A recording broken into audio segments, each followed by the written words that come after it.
વહાલા મિત્રો, બધાને મારા જય શ્રી કૃષ્ણ। મિત્રો, આપ સર્વે જાણો છો કે આપણા ગુજરાતીઓ ખાવા પીવાના ખૂબ જ શોખીન છે। ભેળ હોય કે દાબેલી, ભજીયા હોય કે વડા, આ બધામાં સ્વાદનો વધારો કરનારી એક વસ્તુ એટલે ખજૂર આંબલીની ચટણી। આવી ગયું ને મોઢામાં પાણી। કોઈ પણ ચાટ હોય તેનો સ્વાદ આ ચટણી વગર અધૂરો છે।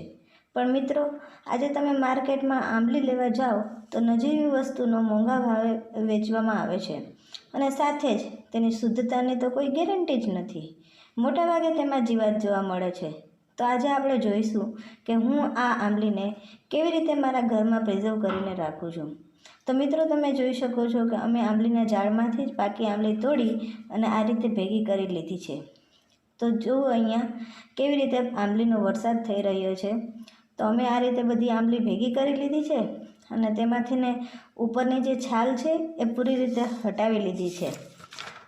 તો જો સરસ રીતે મેં આંબલીમાંથી આ બધી છાલ હટાવી અને પછી રાખી છે અને એની અંદરથી ને પછી આપણે જે છે આંબલીના જે ઠળિયા અથવા તો આપણે જેને આંબલિયા કહીએ છીએ એ કાઢી સરસ રીતે અને આ રીતે મેં બધી આંબલીને એક પ્લાસ્ટિકના ડબ્બામાં સરસ રીતે ભરીને રાખી દીધી છે।